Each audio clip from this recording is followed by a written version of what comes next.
우리는 윤회설을 믿지 않습니다마는 혹시 다시 태어난다고 한다면 지금의 배우자와 또 결혼하시겠습니까? 이것은 묻지도 말고 함부로 답하려고 하지도 말아야 하는 질문입니다. 어떤 목사님이 기독교 리서치 기관에서 이런 질문에 대해서 90% 이상이 한 번이면 족하다 이렇게 답했다는 기록을 읽고서 우리 교회는 다르지 하는 생각 때문에 묻지도 말고 답하지도 말아야 될 이 질문을 주일 오전 설교에서 교인들에게 묻고 말았습니다. 우리는 윤회설을 믿지 않지만 다시 태어난다고 한다면 지금의 배우자와 또 결혼하시겠습니까? 하고 물었더니 그 교회는 잠잠했습니다. 이 정도인지는 몰랐습니다. 순간적으로 목사님이 당황을 하고 서 있습니다. 제일 앞자리에서 예배를 드리고 있던 노 권사님이 당황한 목사님을 보더니 목사님 격려하려고 손을 슬그머니 들더랍니다. 얼마나 반가웠던지. 권사님 그렇게 정이 깊으셨군요. 다시 태어나도 지금의 배우자와 또 결혼하신다고요? 그 이유를 좀 한번 말씀해 주실래요? 하고 했더니 권사님이 손을 내리면서 목사님을 빤히 쳐다보며 그렇게 대답을 하더랍니다. 목사님 고놈이다 고놈이에요. 그래도 길들여진 놈이 좀 데리고 살기가 편하지 않겠어요? 무슨 이야기일까요? 지금 행복하지 않다는 이야기입니다. 만족감이 떨어졌다는 이야기입니다. 그런데 여러분 조금 뒤로 돌아가 보십시다. 결혼할 때, 교제할 때 저 남자 아니면 저 여자 아니면 사는 의미가 없을 것 같고 저 사람 평생 사랑하면서 살겠다 하는 마음으로 결혼 생활 시작했는데 왜 이렇게 되었을까요? 익숙해지고 또 서로 살아가면서 그냥 편해지다 보니까 그런 마음이 약해진 것일 것입니다.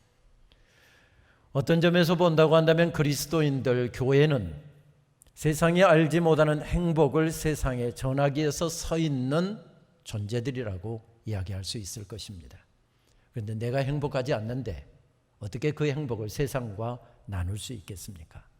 그런 점에서 본다고 한다면 그리스도인들은 무조건 행복해하는 사람들입니다. 그래야 세상에 알지 못하는 그 행복을 세상과 나눌 수 있을 것이기 때문에 그렇습니다. 2012년도 유럽연합 EU의 상임의장이었던 헤르만 반 롬페이, 롬팽이가 아니라 롬페이라고 하는 사람이 세계 각국의 지도자들에게 선물을 해서 유명해진 책이 있죠. The World Book of Happiness라고 하는 제목의 책입니다. 세상의 행복 지침서라고 번역을 해볼 수 있을까요? 그 책의 편집자인 레오 부만스는 세계 50여 개국의 행복 권위자들, 행복학 권위자들에게 행복이 무엇이라고 생각하십니까? 행복은 어디서 온다고 생각합니까? 행복은 어떻게 지킬 수 있다고 생각합니까? 이런 류의 질문들을 보내서 그들이 보내온 답변들을 함께 편집하는 형식으로 만들어진 책입니다. 그 책에 보면 멕시코의 가르시아 베가라고 하는 사람은 이렇게 조언을 하더군요. 우리는 인생이라는 파티에 초대를 받았다. 파티에서 무엇을 할까? 즐겁게 놀기, 마음껏 행복해 하기. 그런데 어떤 파티든 입장료가 있다. 타인의 행복을 위해 노력하는 의무와 책임 말이다. 인생은 파티이고 우리는 거기에 초대를 받았답니다. 그래서 무조건 행복하면 된답니다. 그런데 나의 행복만 추구하지 말고 다른 사람의 행복도 조금 고려하면서 살면 우리는 함께 행복해질 수 있다. 그런 이야기입니다. 그럴 수 있을 것 같습니다. 크로아티아 출신의 밀코빅이라고 하는 사람이 제시한 행복 요리법도 인상적이었습니다.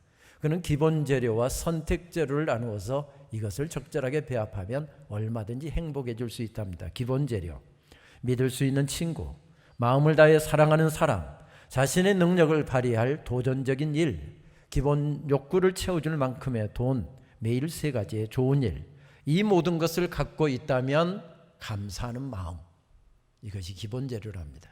선택 재료. 한 명이나 그보다 많은 자녀, 섬김의 삶과 신앙생활, 몇 년 이상의 공부, 몸과 마음의 건강, 가끔 실패와 좌절의 쓴맛, 이런 재료들을 잘 배합하면 얼마든지 행복해질 수 있답니다. 그럴 수 있을 것 같습니다. 파티라는 말, 참 좋은 말입니다. 그러나 인생은 가만히 생각해 보면 파티로만 이어질 수 없는 것이 사실입니다. 또 평범한 것이라지만 기본 재료나 선택 재료로 제시한 그 내용들이 대부분의 사람들에게 다 기본적으로 주어지는 내용이지만 그렇다고 해서 모두에게 다 주어지지는 않습니다. 누구나에게 주어지는 재료인데 그러면 나는 자녀가 없으면 행복해질 수 없다는 이야기인가요? 그런 점에서 본다고 한다면 그들의 제시도 한계가 있는 것을 발견하게 됩니다. 오늘 바울의 경우, 말씀에서 만나게 되는 바울의 경우만 보더라도 그는 결코 파티할 수 있는 상황이 아니었습니다. 사도행전 27장 말씀과 함께 연결해서 읽어보게 되면 그도 이제 평생 예수 그리스도를 만난 다음에 주님 섬기는 기쁨으로 살았습니다. 복음을 위해서 살았습니다. 교회를 섬기고 주님께서 기뻐하시는 그 일에 마음 두고 평생을 달렸습니다. 그도 나이 들어서 이제 세상을 떠날 때가 하루하루 다가오고 있습니다.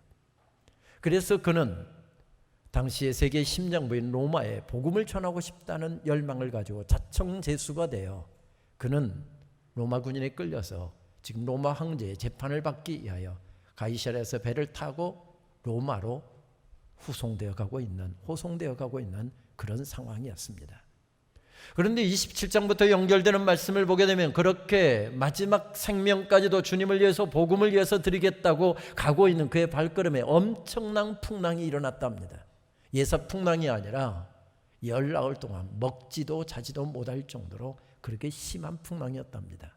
왜 먹지 못했을까요? 왜 자지 못했을까요? 곧 배가 파손될 것 같으니까. 그 정도로 위급한 상황 가운데 서 있었다는 이야기죠.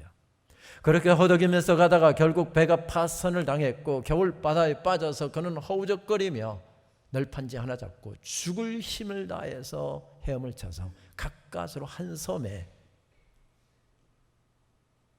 빠져나왔답니다. 마음 따뜻한 원주민들을 만났습니다. 원주민들이 불도 피워주고 따뜻한 숲도 끓여오고 그래서 불에다가 옷을 말리고 있습니다.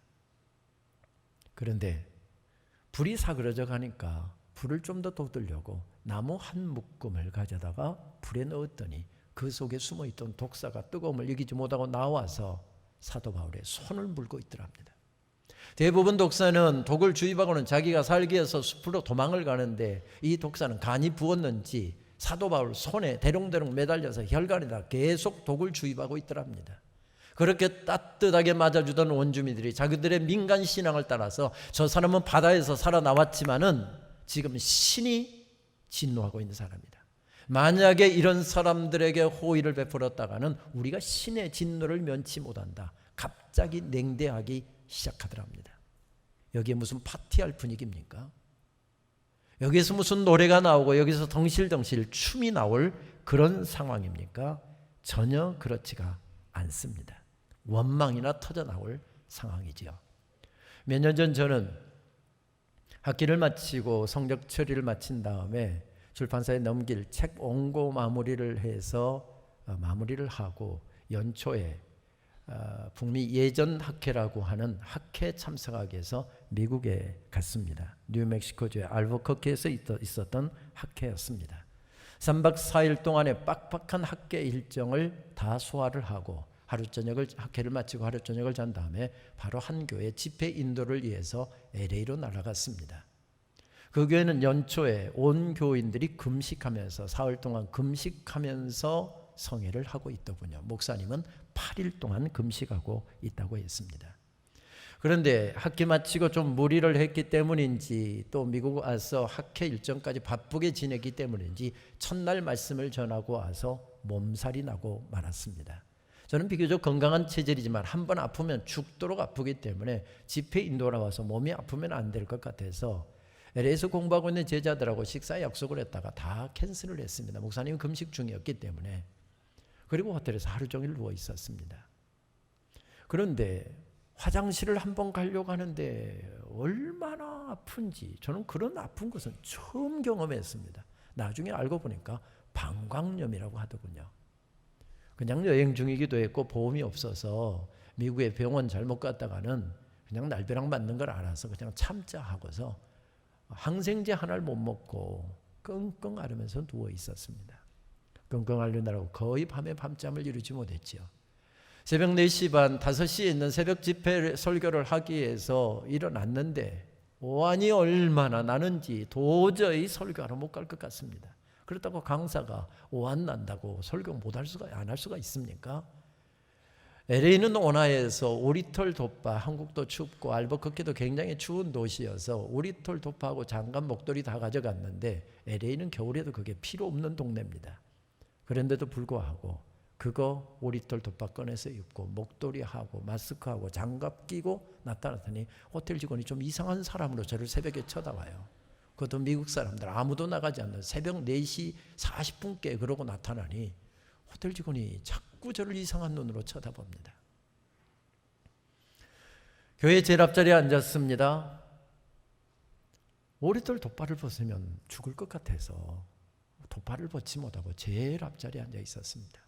찬양팀이 찬양을 인도하는 한 15분 동안 저는 한 기도만 계속했습니다. 하나님 어떻게 좀 해주세요. 저 놀러 온 것 아니거든요. 설교하러 왔거든요. 저 양반들 지금 금식하면서 성의하고 있는데 이런 몸으로 무슨 은혜를 끼치겠어요. 하나님 어떻게 좀 해주세요. 계속 한 15분 정도 기도하는데 열이 싹 내리는 겁니다. 그랬으면 얼마나 좋았겠습니까마는 그러지 않았습니다. 이제 목사님 나오셔서 그렇게 이야기하는데 돋바 입고는 설교할 수 없잖아요. 그래서 내가 죽으면 죽으리라는 마음으로 돋바를 벗었습니다. 그리고 강단에 딱 올라갔더니 오한이 싹 사라지는 겁니다. 이건 사실입니다.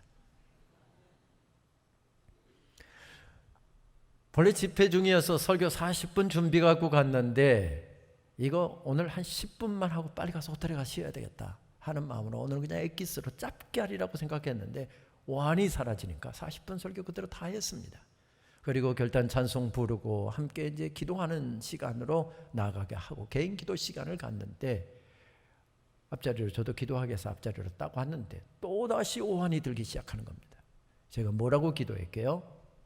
하나님 치사하게 이러시깁니까? 강단에 올라가니까 오한이 떨어지고 강단에 내려오니까 얘들 장난도 아니고 하나님 이러시깁니까? 교인들 다 금식하면서 기도하고 있는데 그냥 갈 수가 없어서 돋바 입고 한참을 앉아있는데 몸이 하도 아파서 기도가 안 됩니다. 그냥 이렇게 앉아있는데 하나님께서 환상으로 보여주신 말씀이 바로 사도행전 오늘 28장 이 본문이었습니다. 허름한 옷을 입은 한 노인이 초라한 모습으로 황량한 들판에 서 있었습니다. 그때 한 신사가 그에게 다가오더니 그를 손을 잡아 일으킵니다. 그리고 그를 빙빙 돌려가면서 춤을 추는데 환상 가운데 보았던 것은 남미의 탱고 춤이었습니다. 춤을 추고 있었습니다. 파티할 수 없는 자리인데 춤이 나오지 않는 그런 자리인데 삶의 여건을 보게 되면 원망이 터져 나올 수밖에 없는 그런 자리에 서 있는데 그곳에서 빙글빙글 돌아가면서 춤을 추고 있는 것을 발견할 수 있었습니다. 무엇 때문이었습니까? 거기에 우뚝 서 계시는 한 분 때문이었습니다. 삶의 환경이 좋아서가 아니었고 내가 원하는 대로 모든 일이 잘 풀려서가 아니었고 내가 기도하면 돌아서기만 하면 하나님이 바로 응답해 주시는 그런 놀라운 생생한 역사가 내 삶을 감싸고 있었기 때문에 그래서 춤을 추고 파티하고 있었던 것이 아니라 거기에 우뚝 서 계시는 한 분 때문에 그는 파티하고 있는 것을 발견하게 됩니다. 그렇습니다. 풍경, 그것은 우리의 인생을 행복하게 하기도 하고 불행하게 만들기도 합니다. 유난히 굴곡 많은 인생을 살았던 도종환 시인은 그래서 그의 시 가운데서 이렇게 노래합니다. 이름 없는 언덕에 기대어 한 세월 살았네. 한 해의 절반쯤은 황량한 풍경과 살았네. 꽃은 왔다가 순식간에 가버리고 특별할 게 없는 날이 오래 곁에 있었네. 그렇습니다. 인생의 풍경은 황량했습니다. 외로웠습니다. 답답했습니다. 특별할 게 없는 날이 오랫동안 내 풍경이었습니다. 시인은 그런 삶의 어려운 여건 속에서 벌떡 일어나 이렇게 노래합니다. 너를 사랑하지 않았다면 어떻게 그 풍경을 견딜 수 있었을까?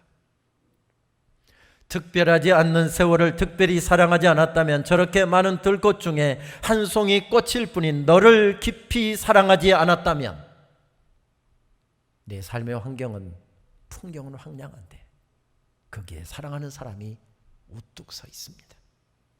그러자 그 풍경은 달라졌답니다. 그래서 시인은 외칩니다. 황량한 인생길에서 너를 사랑하지 않았다고 한다면, 아니 내가 내 인생에 없었다고 한다면 그 황량한 들판을 내가 어떻게 헤쳐나올 수 있었을까? 풍경, 그것은 우리의 인생을 아름답게 만듭니다. 아니 내 인생의 풍경이 되어주시고 배경이 되어주시는 내가 사랑하는 존재, 그 존재가 우뚝 서 있을 때 그 사랑은 우리들을 일으켜 세웁니다. 그렇습니다. 사도 바울을 지금 이끌어간 것은 사랑이었습니다.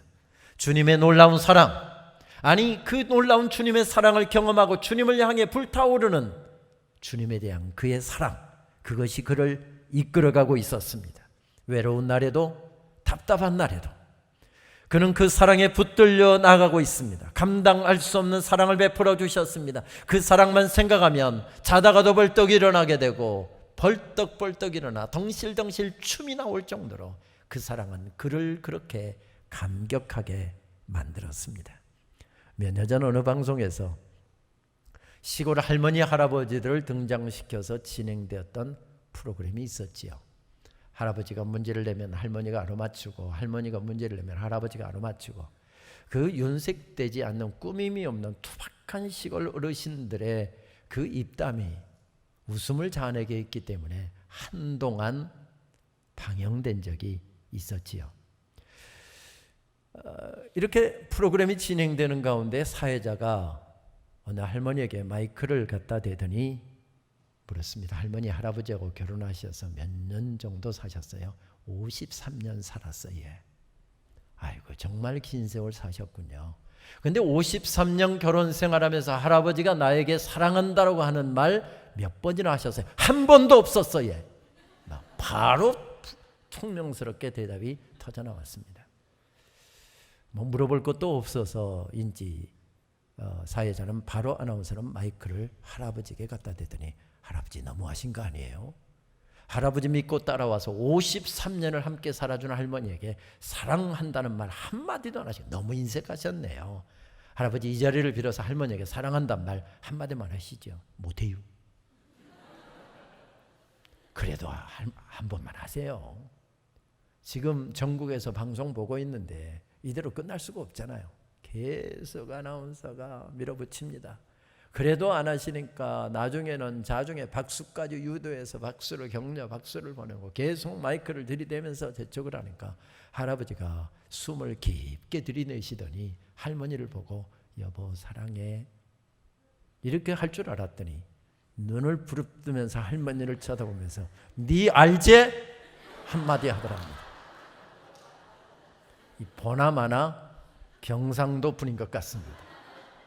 무뚝뚝해서 지금 둘이 있을 때도 잘 못하는데 이게 전국에 텔레비전에 나간다는데 남사스럽게 어떻게 그런 이야기를 여기 자리에서 합니까? 사랑은 표현되면 아름답습니다. 근데 표현되지 않아도 사랑은 아름답습니다. 할머니는 압니다. 할아버지가 입으로 나불나불 대듯이 그렇게 무슨 입으로 사랑하니 어쩌니 이야기 한마디 안 해도 할아버지가 나 얼마나 아끼고 나 얼마나 소중하게 여기고 얼마나 사랑하는지 알기 때문에 그 험한 세월 자녀들 키우면서 여기까지 달려올 수 있었습니다. 그렇습니다. 사랑은 인생을 아름답게 만들지요. 로마 교회가 핍박 가운데 있었습니다. 사도들에 의해서 세워지지 않았고 자생적으로 생겨진 로마 교회, 어린 교회가 대박해가 일어나서 수많은 사람들이 순교를 당하고 교회가 이제 풍지박산 날 수밖에 없는 상황 가운데 서 있습니다. 이런 상황 가운데 있는 교회를 위로하기 위해서 쓰여진 말씀이 어떤 말씀입니까? 바로 로마서 말씀입니다. 로마서 말씀을 자세히 읽어보면 너희들이 지금 고난 가운데 있는데, 너희들이 아픔 가운데 있는데 한 달만 참아라, 6개월만 참아라. 그 고난은 다 지나간다. 내가 너희들을 잊지 않고 있고 그 고난은 반드시 해결되게 될 것이다. 너희 남편 순교의 제물로 죽었고 너희 아들 지금 붙잡혀 있지만 남편은 죽었으니까 어쩔 수 없고 너희 아들은 절대 죽지 않는다. 혹시 여러분 로마서를 읽어보시다가 이런 말씀 발견한 적 있습니까? 없습니다. 그런 말씀은 없습니다. 로마 교회가 기다리고 듣고 싶었던 메시지는 그것이었는데 그들을 격려하기 위해서 위로하기 위해서 쓰여진 말씀에는 어떤 말씀이 쓰여져 있습니까? 그 말씀을 받아 적어 전했던 사도 바울은 하나님의 사랑 노래를 그들에게 이렇게 들려줍니다. 만일 하나님이 우리 편이시라면 누가 감히 우리를 대항할 수 있겠습니까? 자기 아들까지도 아끼지 않으시고 우리 모든 사람을 위하여 내어주신 하나님이 어찌 그 아들과 함께 다른 모든 것도 우리에게 아낌없이 주시지 않겠습니까? 누가 우리를 그리스도의 사랑에서 끊는다는 말입니까? 고난입니까? 의로움입니까? 핍박입니까? 주림입니까? 헐벗음입니까? 위험입니까? 칼입니까? 우리를 사랑하신 그리스도를 통해 우리는 이 모든 것을 거뜬히 이깁니다. 그러므로 죽음이나 생명이나 천사들이나 지옥의 권세나 현재일이나 장래일이나 능력이나 높은 것이나 깊은 것이나 그 밖에 그 어떤 피조물도 우리 주 예수 그리스도 안에 있는 하나님의 사랑에서 끊을 수 없다고 나는 확신합니다. 무슨 이야기를 들려줍니까? 하나님의 사랑의 이야기를 들려주고 있습니다. 그렇습니다. 그는 풍랑이는 바다 위에서도 죽을 것 같은 삶의 자리에서도 독에 감염되면서 이제 죽을 수밖에 없는 그런 어려움의 삶의 자리에서 무엇에 이끌려가고 있습니까? 하나님의 사랑에 이끌려가고 있습니다. 그 사랑의 하나님이 바울 곁에 우뚝 서 계십니다. 풍랑이 일어날 때도 끊임없이 환란이 이어질 때도 돌 들고 쫓아다니며 죽이겠다고 나서는 반대자들의 틈바구니에서도 하나님께서 그를 사랑으로 덮으셨습니다. 그 의연함이 어디서 나오는입니까? 그 당당함이 어디서 나오는 것입니까? 하나님의 사랑이었습니다. 그 사랑만 생각하면 벌떡벌떡 일어나 춤추고 싶고 벅찬 감격에 찬양이 절로 나오는 그런 하나님의 사랑, 그 사랑이 그를 세우고 있습니다. 이 감격의 마음, 이것이 고난을 이기게 하죠. 이것이 어려움을 이기게 만듭니다. 어려운 환경도 해치고 넉넉하게 달려갈 수 있게 만드는 힘을 공급해 주죠. 이용교 시인은 이런 마음을 겁나게와 잉 사이로라고 하는 재미있는 제목의 시에서 이렇게 노래를 합니다. 경상도 말로 한다고 한다면 억수로와 예 사이겠죠. 억수로와 예 사이에 무엇을 넣느냐에 따라서 달라진다는 것입니다. 이분이 전라도 말로 시를 썼기 때문에 전라도 말로 시를 그대로 읽도록 하겠습니다. 전라도 구례 땅에는 비나 눈이 와도 꼭 겁나게와 잉 사이로 온다. 가령 섬진강변에 마고 시리나 용두리에 뒷집 할머니는 날씨가 조금만 추워도 겁나게 추워 불구마이. 어자들 역할을 살짝만 밀어줘도 겁나게 욕파송이. 강아지가 짖어도 그놈의 새끼 겁나게 싸납송이. 족간 씨알이 베낄 이야기를 하시오. 지난번 잠시 다툰 일을 얘기하면서도 성님 그러고 본께 겁나게 세월이 흘러버렸구만. 굳은 일 좋은 일도 겁나게와 잉사이. 여름 모기 잡는 잠자리 때가 낮게 날아도 겁나게와 잉사이로 날고 텔레비전 인간극장을 보다가도 금세 새끼들이 짠해서 웃작가니 눈물 훔치는 너무나 인간적인 과장의 어법. 내 인생의 마지막 문장 허공이라도 비문을 쓴다면 꼭 이렇게 쓰고 싶다. 그러제 겁나게 좋았지라잉. 여기다 무엇을 넣느냐에 따라서 달라진다는 것입니다. 겁나게 꼴보기 싫어야 이러면 분위기 달라진 겁니다. 겁나게 좋았지라잉. 억수로 좋아해. 이러면 분위기 달라진다는 것입니다. 여러분 알고 계십니까? 사도 바울도 평생 겁나게 좋았지라잉. 억수로 좋아해. 이 말을 품고 사셨다는 것 알고 계십니까? 여러분 그 말이 경상도 말로 표현되어 있는지 전라도 말로 표현되어 있는지 로마서 1장 1절 말씀을 보십시오. 고린도전서 1장 1절 말씀을 보십시오. 고린도후서 1장 1절 말씀, 데살로니가 전서 1장 1절 말씀, 데살로니가 후서 1장 1절 말씀, 갈라디아서, 에베소서, 빌립보서, 골로새서 1장 1절 말씀을 보십시오. 하나님의 은혜로 말미암아 사도가 된 나 바울은 조금 표현은 다르지만 예수 그리스도의 은혜로 말미암아 사도가 된 나 바울은 언제나 그 말로부터 시작되고 있지 않습니까? 사도 바울은 사도의 반열에 들어갈 수 없는 사람이었습니다. 사도는 예수님께서 직접 불러 세우신 사람이고 예수님과 함께 예수님 공생의 초기부터 예수님 부활 승천하실 때까지 함께했던 사람, 이것이 사도의 조건이었습니다. 완전수였던 사도는 12이었습니다. 예수님 배반한 가룟 유다가 스스로 목매달아 죽었을 때 예수님 부활하시고 승천하신 그 급격한 사건 때문에 깜빡 잊고 있었습니다. 예수님 명을 따라서 승천하신 후에 함께 모여서 성령의 강림을 기도하며 간절하게 함께 간구하고 있을 때에 그들은 기도하다가 갑자기 생각해낸 것입니다. 한 자리가 비었구나. 완전수가 채워지지 않았다. 그래서 무엇부터 하죠? 사도보선부터 합니다. 사도보선하고 기도를 계속했을 때 성령께서 교회에 임하셨고 성도들에게 성령께서 임하셔서 그들로 하여금 복음의 증인되게 하셨고 사명 감당할 수 있도록 하셨지요. 완전수가 채워졌을 때 놀랍게 역사하고 계시는 광경입니다. 12사도 가운데서 사도 야고보가 제일 먼저 순교를 당했습니다. 베드로도 순교했습니다. 한 사람 한 사람 다 순교를 해나갔는데 성경에 보게 되면 사도 보선했습니까? 보선하지 않았습니다. 왜 사도들이 순교를 당했는데 보선하지 않았습니까? 야고보는 이 땅에서 사도로 살다가 하나님 나라로 사도로 옮겨갔기 때문에 그렇습니다. 빈자리가 아니었기 때문에 보선하지 않습니다. 12이라고 하는 12지파, 12제자, 12족장, 12돌, 12문 다 안전수입니다. 그래서 보선하지 않았습니다. 사도가 더 필요한 게 아니었습니다. 그런데 어느 날 예수님 박해하다가 성도들 박해하다가 예수님 믿고 나온 한 젊은이가 나도 사도다 하고 돌아다닙니다. 어린아이들도 웃을 일이었습니다. 그는 히브리 전통에 누구보다도 잘 알고 뛰어난 사람이었지만 사도다 하고 다닌 이유가 무엇이었습니까? 나는 사도라 칭함을 받을 수 없는 존재인데 예수님께서 나를 부르시더니 너는 이방인의 사도로 세운 13번째 특별 사도라고 하는 은혜를 덧입혀 주신 것입니다. 그 은혜에 감격하여 그는 평생 살았다는 이야기죠. 그래서 하나님의 말씀을 전할 때마다 하나님의 은혜로 말미암아 사도된 나 바울은 사도된 나 바울은 사도된 나 바울은 무슨 이야기죠? 하나님의 사랑, 하나님의 은혜에 사로잡혀 달려갔다는 이야기지요. 우리 시대의 유명한 스카펙은 심리학자이죠. 아직 가지 않는 길이라고 하는 제목의 책에서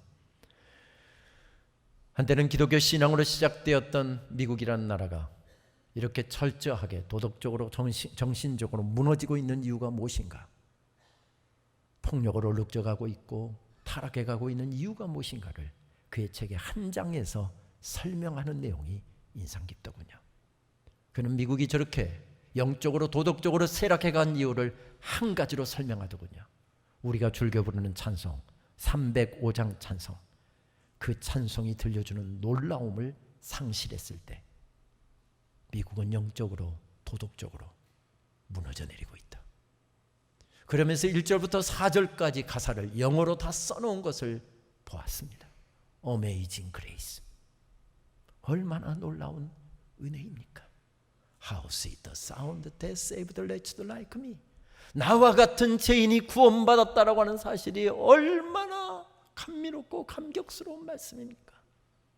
이 Amazing Grace, Amazing, 이 단어를 상실했을 때 예배자들 속에서 그 단어가 상실하고 설교자들 속에서 그 단어가 상실하고 신학자들 속에서 그 단어가 상실하고 교회 지도자들 속에 그 단어가 상실하고 그 놀라움과 감격이 상실했을 때 교회가 무너져 내리기 시작했고 영적인 영향력을 상실해가고 있다. 그렇게 평가합니다. Amazing, Amazing Grace. 얼마나 놀라운 은혜입니까? 얼마나 놀라운 사랑입니까? 그 사랑이 아니면 내가 어떻게 여기 설 수 있겠습니까? Amazing Grace. 지금 사도 바울은 그 감격에 사로잡혀 있을 때 황량한 들판에서도 풍랑이는 바다에서도 죽을 것 같은 삶의 자리에서도 춤을 추고 있습니다.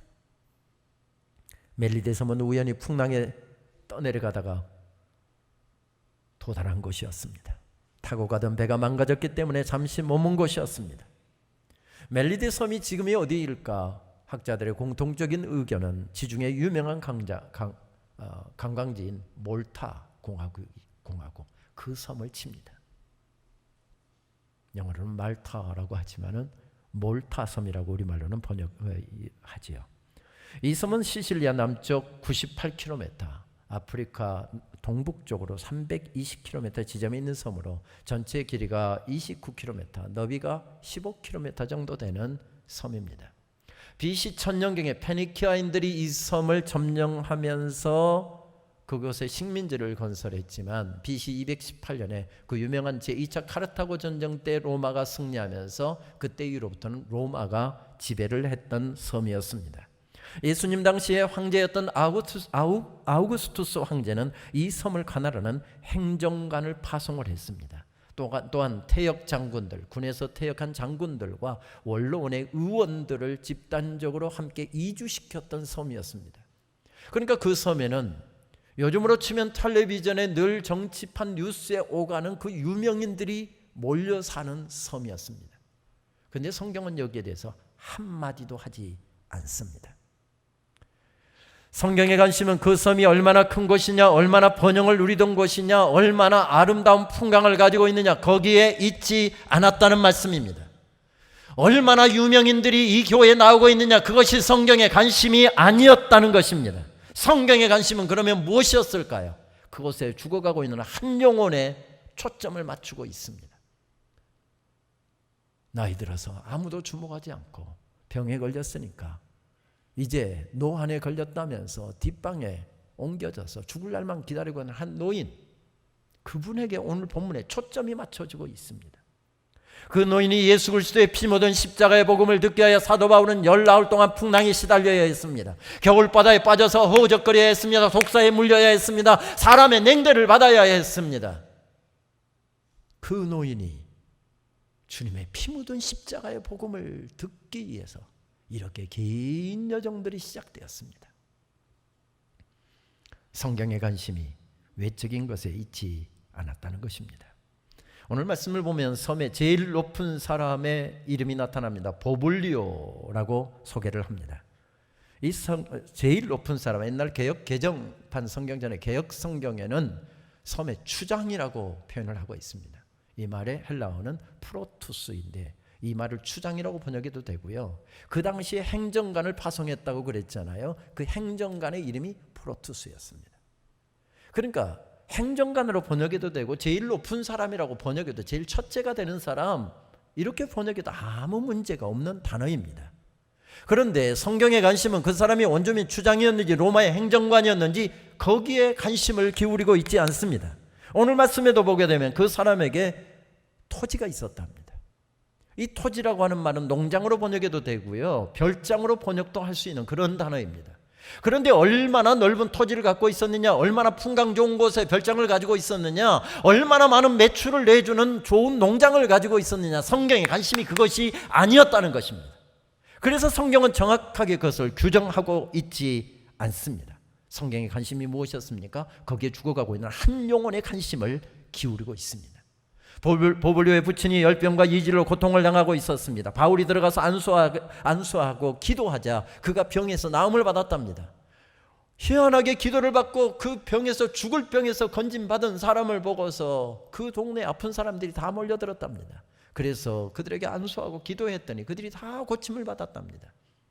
그리고 말씀의 결론이 무엇입니까? 그렇게 희한한 능력을 행하고서 사도 바울이 대접 잘 받고 3개월 동안 그곳에 잘 먹고 잘 살다가 로마에 가서 죽었더라. 그것이 결론입니다. 여러분, 열심히 예수 믿고 예배드리고 잘 먹고 잘 살다가 우리 죽읍시다. 그것이 성경의 결론일 수가 없잖아요. 그것이 오늘 말씀의 결론일 수가 없잖아요. 기도를 많이 해서 능력을 받고, 능력을 받아서 자기 이름 높이고 자기 이름 드러낸 다음에 대접 잘 받고 그렇게 한다면 인생이 끝났더라. 그것이 결코 우리들의 사는 목적, 구원받은 하나님의 사랑으로 구원받은 우리들의 목적, 교회의 목적일 수가 없지 않겠습니까? 오늘 본문을 헬라어 언어로 읽다 보면 전혀 그렇지 않았다는 사실을 발견하게 됩니다. 오늘 사도 바울이 손을 들어서 기도하여 병을 고치는 장면을 보게 되면 문법과 사용하는 어휘와 심지어는 시제까지도, 동사까지도 누가복음 4장의 말씀에 나오는 예수님께서 베드로의 장모를 고치시는 광경하고 똑같습니다. 기록, 문법, 의학용어, 심지어는 시제까지도 다 동일합니다. 들어가다 열병, 병에 걸려 괴로움을 당하다 표현들이 똑같이 사용되는데 심지어는 시제는 다 분사 수동형이라고 하는 독특한 시제를 사용하고 있습니다. 무슨 뜻입니까? 지금 사도 바울은 누가복음 4장에서 예수님께서 행하셨던 그 치유의 사건을 지금 똑같이 행하면서 무엇을 생각나게 하는 것입니까? 예수님의 치유하시는 사건을 생각나게 하고 있습니다. 하나님께서 지금 이 땅에서 일하고 계시는 것을 드러내고 있었다는 말씀이죠. 하나님께서 어떻게 역사하시고 어떻게 이들을 사랑하시며 어떻게 구원하시기를 원하시는지, 예수님께서 생전에 행하셨던, 이 땅에서 행하셨던 그 사건을 똑같이 그 땅에서 펼쳐서 생각나게 하고 있는 구조로 되어 있습니다. 헨리 나우엔이라고 하는 영성신학자는 이것을 가리켜서 living reminder, 예수님을 생생하게 기억나게 하는 사람이라고 지칭합니다. 그리스도인들이, 사역자들이 예수님을 생생하게 기억나게 하는 사람이어야 된다는 것입니다. 교회가 예수님이 하시는 일을 생생하게 기억나게 하는 교회여야만 교회는 건강하다는 말씀입니다. 그렇게 그 땅에서 마음껏 주님의 능력과 영광을 드러내고 로마로 갑니다. 사도행전 28장 마지막 부분을 보게 되면 그 땅에서 2년 남짓 한 집에 구금이 되어서 그는 사람들을 만날 수 있었다고 성경은 기록하고 있습니다. 그리고 마지막 장, 마지막 절은 이렇게 말씀이 끝을 맺고 있습니다. 주 예수 그리스도에 관한 모든 것을 담대하게 거침없이 가르치더라. 담대하게 거침없이. 황제에게 재판을 받으며 마지막 변론을 할 때도 담대하고 거침없이, 사람들을 만날 때도 담대하고 거침없이, 죽음 앞에서도 담대하고 거침없이, 인생의 마지막 순간에도 담대하고 거침없이 예수님께서 이 땅에서 하셨던 일, 또 계속해서 펼치고 계시는 일들을 생생하게 드러내고 그는 하나님 나라로 갔습니다. 그렇게 그가 열심히 복음을 전했더니 로마가 돌아왔습니까? 돌아오지 않았습니다. 황제에게 그렇게 목숨 걸고 복음을 전했더니 황제가 예수님 믿게 되었습니까? 그러지 않았습니다. 죽어가는 로마의 그리스도인들 몇 명하고 예배드리면서 그들을 격려하고 이러한 것 외에는 로마가 주님께 돌아오지 않았습니다. 로마의 시민들이 주님께 돌아오지 않았습니다. 교회가 새로 세워진 것도 아니었습니다. 교회가 크게 부흥한 것도 아니었습니다. 그리고 그는 죽었습니다. 요즘의 사태로 이야기한다고 한다면 개죽음 죽은 거죠. 쓸데없는 짓 하다가 인생 허비하고 끝난 것이지요. 그런데 그가 눈물로 뿌렸던 씨앗들, 예수 그리스도의 피 묻은 십자가의 복음에 감격해서 담대하고 거침없이 목숨을 걸고 외쳤던 그 복음의 씨가 300년 후에 그곳에서 싹이 나고 거대한 나무를 이루면서 성장합니다. 황제가 예수님 믿겠다고 나옵니다. 황제가 교회를 짓겠다고 나섭니다. 황제가 나오자 수많은 신하들이 교회로 와서 예수님을 믿기로 작정합니다. 그곳에 로마 땅에 교회가 세워지고, 그리고 다른 곳에까지 복음을 전하고 로마 전역에 우뚝우뚝 교회들이 세워지기 시작합니다. 그러나 사도 바울은 그거 보지 못하고 죽었습니다. 그래서 하나님께서 사랑하는 종 바울을 멜리데셈으로 초청한 것입니다.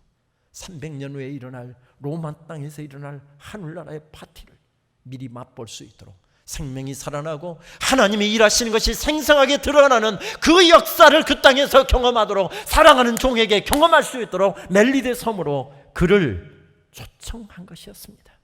예수 그리스도의 피 묻은 십자가의 복음을 통해서 로마 땅에서 일어날 그 생명의 역사를 그곳에서 미리 맛보게 하시기 하여 그는 풍랑이는 바다를 건너야 했고 독사에 물려야 했고 멜리데 섬에서 3개월 동안 체류하면서 생생하게 일으키시는 하나님 나라의 파티를 맛보게 되었습니다.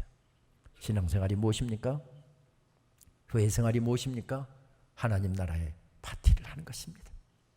예수 그리스도의 복음을 통해서 일어날 그 생명들이 살아나는 하나님 나라의 파티, 우리 산성교회는 어느 교회보다도 그 역사들을 지금까지 잘 감당해 오셨습니다. 그 뜨거움, 그 감격, 억수로와 예사이, 그 사이의 그 감격을 생생하게 표현하면서 주님 오시는 그날까지 그렇게 서갈 수 있으면 좋겠습니다. 우리의 노력으로 됩니까? 우리의 힘만으로 됩니까? 그렇지 않습니다.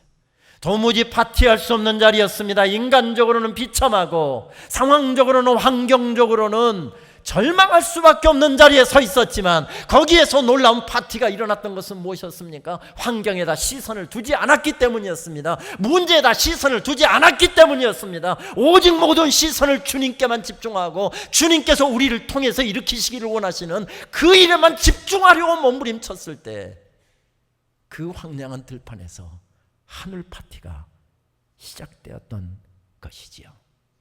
언젠가 유난히 분주한 한 주간을 보내고 저는 많이 지친 상태에서 토요일 날 하루 종일 앉아서 설교를 준비한 다음에 어느 교회에서 주일 오전에 3번의 설교를 감당했습니다.